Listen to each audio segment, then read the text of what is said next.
P C ജോർജും മകന് ഡൽഹിയിൽ പോയി BJPയുടെ അംഗത്വം സ്വീകരിച്ചു. പ്രിയപ്പെട്ട സഖാക്കളെ, അങ്ങനെ തുടങ്ങണതായിരുന്നു പതിവ്. പിണറായി വിജയന്റെ കുന്തം വെറു കത്തോലിക്ക, റോമൻ കത്തോലിക്ക. പി സി ജോർജ് പ്ലാത്തോടത്തിൽ ചാക്കോച്ചന്റെ മകനായി പറയുന്നു. പിണറായി വിജയന്റെ കുന്തം. ഇന്നിപ്പോ ഒരു ദിവസം അങ്ങനെ തുടങ്ങിയാലും കുഴപ്പമൊന്നുമില്ല.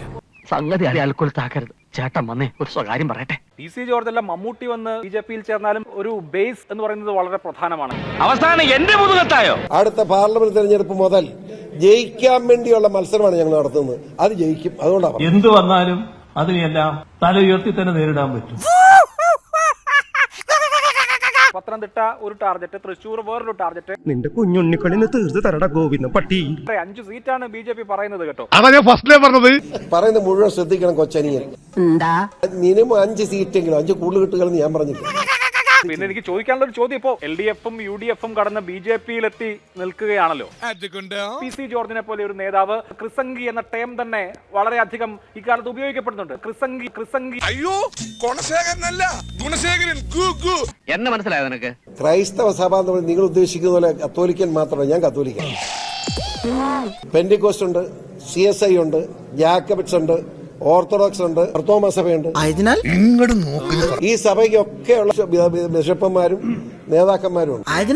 ഇവരോടെല്ലാം ഞാൻ ആശയവിനിമയം നടത്തിയിട്ട് തന്നെയാണ് ഈ തീരുമാനം എടുത്തിട്ടുള്ളത്. ഞാൻ പണ്ട് കടവും കടത്തിണ്ടയുമായിട്ട് കരയിൽ കറങ്ങി നടന്ന പഴയ കമലാസനല്ല. ഒരു സംശയം വേണം. പുതിയ കമലാസനൻ, കമലാസനൻ.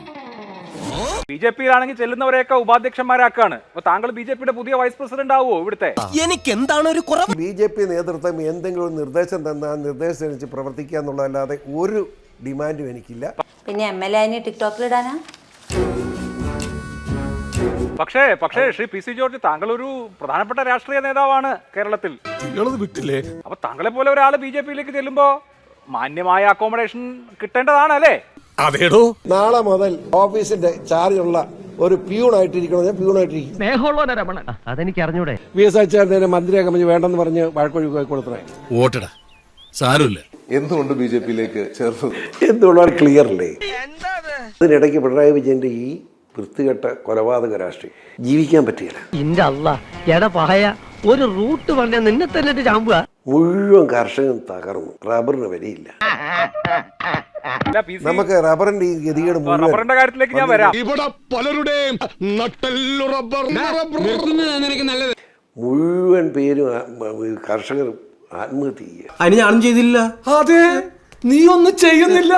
ചെറുപ്പക്കാരും ജീവനും കൊണ്ട് കിട്ടുന്ന പണി ഒരു പണിയില്ലേ, ഇന്ത്യ വിട്ടു പോവുകയാണ്. അത് പിന്നെ ഞാൻ ഒരുത്തം മാത്രം വിചാരിച്ചാ മതിയോ? ഒന്ന് ആലോചിച്ച് ഇതിനെയൊക്കെ നേരിടണമെങ്കിൽ ശക്തമായൊരു ഭരണം ഉണ്ടാകണം.